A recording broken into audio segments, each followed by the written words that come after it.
บายดีเด้อสวัสดีทุกคน ตอนนี้กบอยู่เดินบินเนาะทุกคน ดอนเมืองแอร์พอร์ตกำลังจะเดินทางไปประเทศศรีลังกาแล้วว่าเราจะไปกับไอ้ตุ้ยเนาะทุกคนไอ้ตุ้ยเราฮอดแต่เมื่อคืนนี้พูดอ่ะก็เลยมาเห็นแล้วแหละมานั่งทานนะทุกคน ตอนนี้5:37แบ็คแพ็คไปเที่ยวเนาะทุกคนดีแต่มันมีไอ้ตุ้ยเป็นใกล้เนาะ Hello Hello โอ้หนักขนาดกระเป๋าเขาบักใหญ่ๆหนึ่งบักหนักๆหนึ่งมาซื้อเครื่องเด้แล้วพี่ยังคือฝั่งมือแต่ก็คือมาเอาไปน้ำเลยแม่เรื่องกับซื้อเครื่องบินญี่ปุ่นแหละว่าได้อย่างเอาเงาแกะหนึ่งฝากเงาผู้เช่านี่นั่งท่ายาวๆเนาะไอ้ตุ้ยมาฮอดดุลเหรอเอ้าก็3 โมงสักฝากเครื่องแล้วคิดเขาอยู่สนามเลยอะไรประมาณนี้เลยมาท่าคนน้องมันท่าตื่นเต้นเนาะจะไปต่างประเทศครั้งแรกที่ปรับแบ็คแพ็คไปทุกคนบินไป3 ชั่วโมงครึ่งเนาะไอ้ตุ้ยเนาะยนออกตอน8 โมง3 ชั่วโมงครึ่งไปเช็คอินเนาะทุกคนพอได้โหลดกระเป๋ามากับไอ้ตุ้ยแล้วสบายเฮา เป็นไกด์เด้ไกด์พาเที่ยวไปเลยเฮาเบิ่งว่าของไอ้ตุ้ยใหญ่ของกบแห่งใหญ่ทุกคนแห่งใหญ่อันนี้มัน46 ลิตรแต่ว่า45ว่ะไอ้ตุ้ยของกบ65 ลิตรทุกคนไปเช็คอินกระเป๋าเขาโหลดลงแล้วทุกคนนี่ก็มีอันนี้ใส่ถุงหุ้มไฟแบ็กใส่มีหลาย EP เนาะทุกคนออนไลน์ต้องมาให้คนที่ประสบการณ์หลายพาเฮ็ดก่อนนะทุกคนเช็คอินเดี๋ยวใส่แล้วนอนทุกคนเด้นี่โหลดสบายเลยวันที่10โอ้มีแต่กล้องเนาะมีแต่กล้องนี่แจกเอามาเด็กนี่ใส่ล็อกนะทุกคนเรียบร้อยแล้วก็โบดยานเปื้อนอีกเนาะกระเป๋าเขา16.6ทุกคน2 อันเนาะของไอ้ตุ้ยกับของกบ28.1 กิโล16 โลได้อีก11 โลมีแต่เครื่องเนาะเกี่ยมมาหลายโพดดิเป็นทริปแรกเนาะทุกคนไปกินเลยเนาะทุกคนวันนี้เขาก็จะเข้าไปท่าอยู่ในเมื่อกี้ก็เบิ่งข้อมูลเนาะทุกคนเวลาอยู่ศรีลังกาจะช้ากว่าอยู่ไทยหรือว่าอยู่ลาวชั่วโมงครึ่งทุกคนเช็คอินเรียบร้อยนะทุกคนไปตุ้ยว่ามากินเหล้าก่อนเพราะว่าเราฟรี2 คนอันนี้เป็นเทือที่2ของกบจะได้เข้าเราอยู่เดินบินทุกคนคันกินนี่คนละ1,000 บาทพุ่นได้หัน30 ปลายดอล600,000 กีบนะเข้าไปกินข้าวกันมากับไปตุ้ยสบายนะทุกคนหายห่วงเลยลงมากินเราเลยคือทอดตอนไปเมกา มวนเด้เขากินเหล้ากินแบบชิวๆกินเหล้ากินไว้เนาะตัวเองจะเข้าพัดเข้าเต็มบ่เคยเข้านะทุกคนตอนนั้นผู้ใดก็บ่เคยเข้าไปนั่งโซฟาเหรอนี่มีอาหารหลายอย่างเลยทุกคนเอาอาหารเนาะทุกคนอาหารโบราณคือโตเราสิว่าจะไปอเมริกาเราก็คือเอาไว้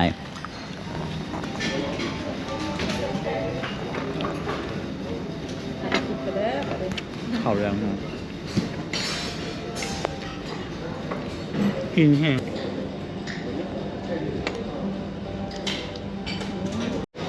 กินรูเนาะทุกคนเนาะก่อนไปจนภัยเลย ก กินไวน์หรูๆไฮโซยืนเรา กินข้าวเป็นคาบก่อนสิไปอีก2 ทิศกว่านะทุกคนถ้าจะไม่ได้กินอาหารไทยอาหารลาวแต่ก็เกี่ยมมีไปเนาะทุกคนหลายอยู่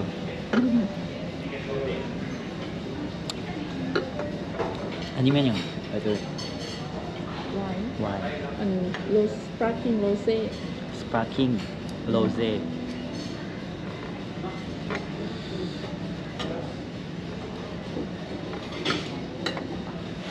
เจส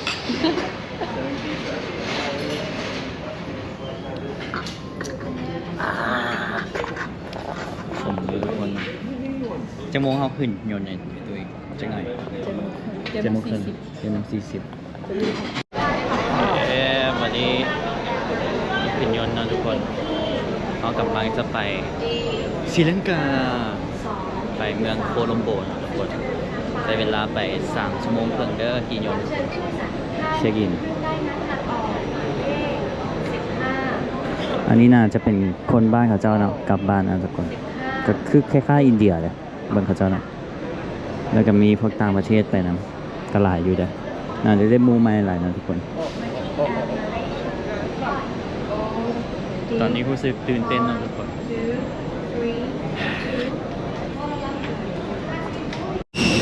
นะทุกคนกำลังจะขึ้นยนต์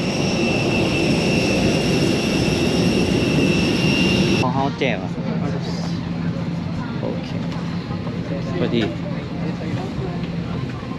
ประตู ไม่ถึงนั้นกระเป๋าเลยนะย่านเขานั้น ไว้ลงหมอ เอาไว้ลุมอยู่ข้างเทิงโจทย์หมัก เอาสบับ แล้วฮานอยเอาฮานอยเอาบุ้งหมู โอ้ เทิงเป็นสถานไข่กระเป๋าเลยนะ มันจะไปฮอดถึงชั่วโมงอะไรตัวเอง คันโมงแล้วกับแม่น่ะ2 โมง 12 โมงแต่โมงอยู่พุ่นจะเป็น11 10 โมงครึ่ง ไป10 โมงไป10 โมงไป 10 โมงครึ่งทุกคนเพราะอยู่พุ่นจะซ่ากว่าประเทศลาวเนาะ10 โมงครึ่ง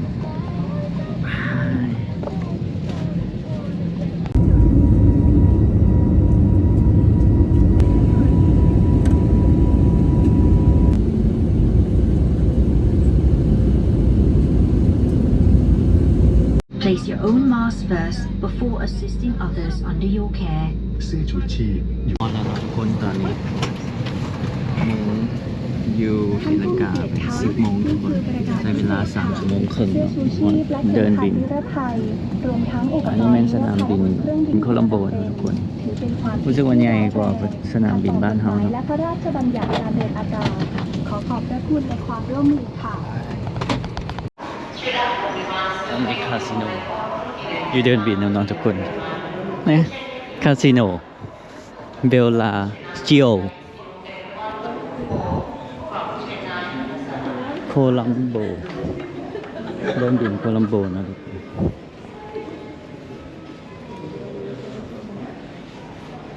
รู้สึกว่ายาวเนาะ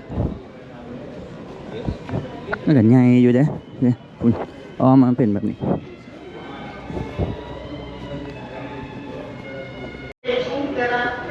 ตุ้ยกรอกวีซ่าออนไลน์ก็ได้เนาะทุกคนเลยต้องมาเอาอยู่นี่เนาะวีซ่าสามารถมาเฮ็ดอยู่หน้า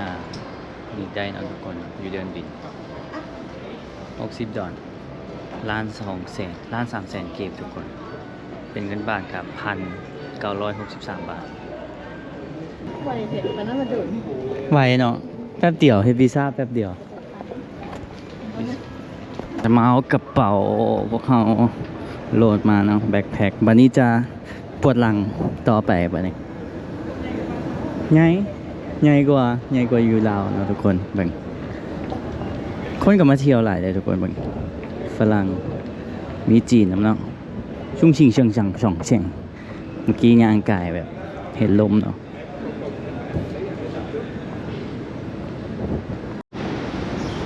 เป่ามาแล้วทุกคนใส่กระแจยังดีแต่มันต้องถอดก่อนถอดแล้วก็แบ็คแพ็คไปเนาะทุกคน เขาใส่เกลือไปบนนอนได้อย่างทำเนื้อเนาะ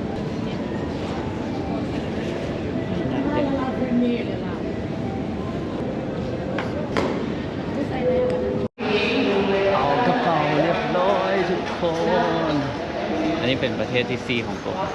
ประเทศที่1ไปก็คือไทย สิงคโปร์ อเมริกาศรีลังการู้สึกตื่นเต้นเนาะแต่ว่าเวียดก็เคยไปแหละแต่ไปไซแดนมันจะบ่นับเนาะทุกคนกัมพูชาก็เคยไปแต่ไซแดนก็บ่นับเนาะ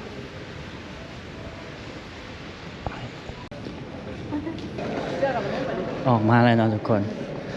ก่อนอื่นต้องแลกเงินก่อน อยู่ทางเลือกเลย foreign currency exchange ส่งเข้าหา ซ้ำกันเบิดเตี้ยวอ่ะบอกไอ้ตุ้ยต้องถามไกด์เนาะเซม สิ เซมแลกจาก100จ้ะ ฮะ แลกเงินก่อน exchange 100 US dollar passport แลก100นะคน100 ดอกกับ32,000 บาทตุ้ยแลก200เนาะเอาจ่ายแบบเซฟคอร์ดเนาะทุกคนแบกแพคเช็คนี่คือเงินศรีลังกาเนี่ยทุกคนแลก$100ได้ 29,580 ใบใหญ่สุดน่าจะเป็นใบ 5,000 นะทุกคนบ้านเฮาใบใหญ่สุดใบแสนกีบนะเอ้า เดี๋ยวมันเหลือ เขียน100ก่อน เขาใช้แบบเมื่อกี้ ใช้บาทอ่ะวันนี้เขาจะไปซื้อซิมเนาะทุกคน ภาษาอังกฤษกบกับไม่ได้เก่งเลยทุกคนก็สิแบบพอสื่อสารได้เนาะทุกคน แล้วแอปยูนี่จะมี Uber กับ Pigme เนาะทุกคนผู้ใดมาเที่ยวกันแล้วกบโหลดมาแล้วเนาะเก็บข้อมูลก่อนมาเลย Pigme เขาก็จะไปโฮสเทลไอ้ตุ้ยเราจองโฮสเทลเนาะทุกคน เห็นว่าคืน$7 $8แต่บอกว่าจะเป็นจังไดเนาะทุกคน กบบ่เคยนอนโฮสเทลจักเทื่ออันนี้จะเป็นครั้งแรกเนาะทุกคนที่ว่านอนห้องรวมกัน เปลี่ยนกันแรกเนาะทุกคนไอ้ตุ้ยแรกห้านนี้ก็เป็นแรกห้านต่อไปลื่นกันไอ้ตุ้ยได้หลายก่อน200แต่ผู้ใดมาแรกห้านนี้เนาะได้หลายเนาะทุกคนเนาะนี่ People's Bank thank you bye bye ไปแบบนี้ไอ้ตุ้ยไปซื้อซิมก่อนบ่ แล้วบอกว่า50 บาท SLT Mobile รู้สึกว่าคนบ้านเจ้านี่คือคนอินเดียทุกคนเพราะว่าอยู่ใกล้ๆกันคือกันเลย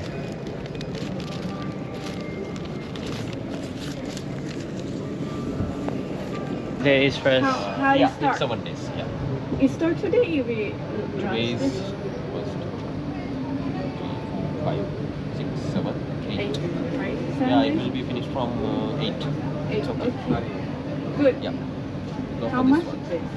It will be it's like $3. $3. $3นะทุกคน How much in there? It will be 900 rupees. 900. 900. Okay. It's okay. มีการต่ออีก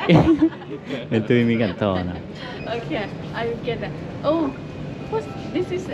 unlimited? Yeah. Oh, unlimited. That better? Unlimited data. So how much? Unlimited. Is that? It's like Sri Lankan money, 5,200. Oh, too expensive. Yeah. 5,000 It's like $17. 5,000. 17. I need that $3. อือฮึ You're using less data or you are doing more streaming, not streaming? Maybe streaming too, but streaming not enough, right? This price. Is this how much? This one it will be, it's like 1,600. It's like $5.5. เริ่มงงแล้วนะวันนี้ If นะ I use finish, can I add? เริ่มงงแล้ววันนี้ You can top it up. How much it will get on? If you need 1 gigabyte, 2 gigabytes, it's like Sri Lankan money. กุมจะเอา eSIM หรือว่าจะเอา SIM ใส่ เอาจะเอา eSIM โอเค he want eSIM เอาไปกดให้เรา เอา eSIM เฮ้ยตุ้ยเอาแพ็กเกจได้ เดี๋ยวหาตัวเจ็ดมือหน่อย 15 กิก จะเสียตัว เจ็ดมื้อ15 กิกพันเท่าไหร่ก็ 900นั่นแหละ 900 3ตัวคันเซ็ปตัวนี้น่ะ1,000 บาท 1,500 ตัวเบิ่งอีซิมอยู่นั้นเท่าไหร่ $20 สำหรับจักกิก เดี๋ยวเขาเทียบเลย อู้แพงก้อนหลายเด็กนี่15กิก Your แม่ pay by cash or card? ไอ้แคช yes ใช่เป็นสด900 บาทตัวเอง yes 900 500 ไป ใบ1,000ดู I like this ทุกคน it's really new it's like อ๋อ get to the easy นะ city ทุกคน City? yeah Which city? we stay in ไอ้ตุ้ยกำลังถามนะว่าจะ in ไป downtown ไป near ตัวเมืองจังไหนอันนี้อยู่สนามบิน Secretariat Court I don't know this area ไอ้ตุ้ยกำลังถามราคาแท็กซี่นะทุกคนเนาะทำพิธีกดพิกมี่เนาะทุกคนว่าเอาแท็กซี่เอาซะแล้วเอา5,000 รูปีค่าแท็กซี่เนาะทุกคนไปเมืองประมาณ38 กิโลเมตรค่าแท็กซี่546 บาททุกคน360,000 กีบทุกคน$16โอเคอยู่ฟังเป็น 5,000 เลยก็ตกใจตอนนี้คือว่าแพงจะมาถามกูบาวเต็มเลยไอ้ตุ้ย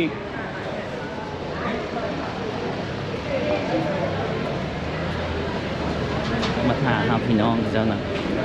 แล้วเขาจะบ่ให้เข้าไปไหนเนาะต่างจากบ้านเฮาเนาะทุกคนอ้าว sorry ฝนตกเนาะทุกคนช่วงนี้ก็ฤดูฝน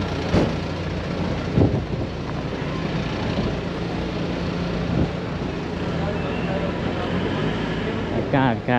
คืออยู่ลาวเนาะอากาศร้อนเอาเนาะทุกคนโอเค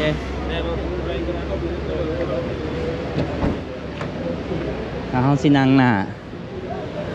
เดี๋ยวตุ้ยนั่งหลังครับเป็นเลดี้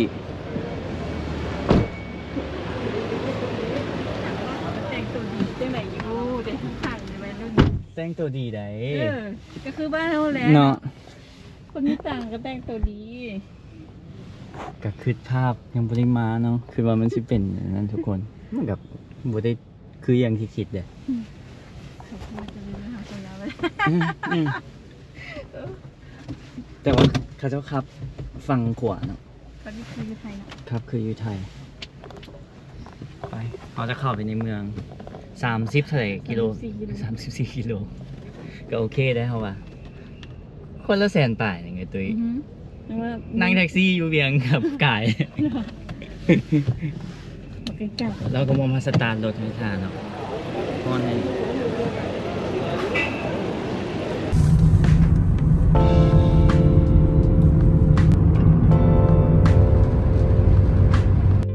เป็นฟิวทางด่วนนะทุกคนเนาะ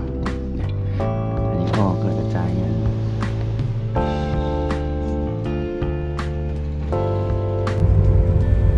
กลัวเข้าเมืองยาก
เนาะไอ้ตุ้ยจองถึกคนว่า เบิ่งสภาพ โอเคแม่นเดมังกี้ตัวนั้นโคลัมโบดาวเท่า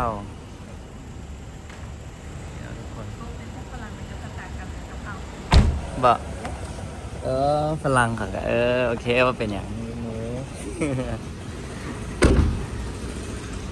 ห้อนี้จะเป็นอย่างเราทุกคนงามขนาด เบิ่งตึกสูงๆเนาะกำลังสร้างทุกคนเปล่าเครื่องแล้วเขาก็จะไปโฮสเทล thank you sir มาดีพอลุงเนาะทุกคนนี่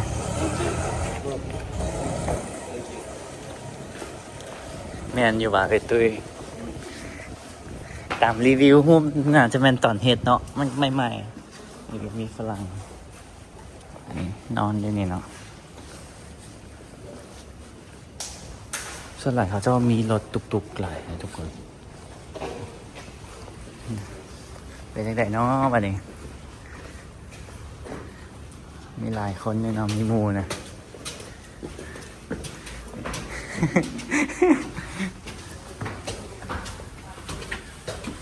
แรงทุกคนนี่น้องทุกคน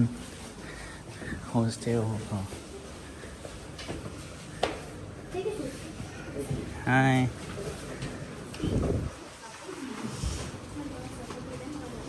มี Wi-Fi ให้เนาะอันนี้เป็นครั้งแรกของกบจะนอนโฮเทลทุกคนตอนนี้ตื่นเต้นเนาะ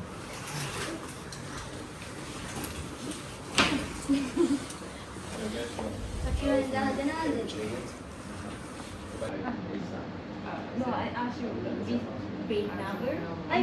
will check. ห้องน้ำมี2 ห้องนะทุกคนมีตู้ซักเครื่องนี่ที่บอก This is my room. Okay. Here. Okay.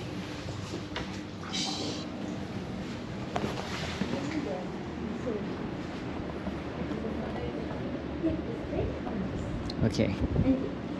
Okay. Thank you. Hello. นอนนี่นะทุกคนวันนี้มีรูมเมทคนหนึ่งโอเคเป็นครั้งแรกของเราห้องน้ำทุกคนสะอาดอยู่ฝักบัวนี่เนาะทุกคนห้องน้ำมี2 ห้องอยู่ในห้องนอนก็มีอันนี้ห้องไทยอันนี้ห้องอาบเรียบร้อยทุกคนทริปแรกเนาะทุกคนถ้าเบิ่ง EP ต่อไปเลยทุกคนนอนแยกกันเนาะไอ้ตุ้ยนอนห้องหนึ่งกบนอนห้องรวมกับพวกหมู่ใหม่โอเคแต่ทุกคนมาเที่ยวก็ครั้งแรกก็ถือว่าโอเคว่าได้ย่านนี่อย่างเนาะทุกคนได้หมู่ใหม่ม่วนดีทุกคนประสบการณ์ใหม่บ๊ายบายทุกคนเจอกันคลิปหน้านะทุกคน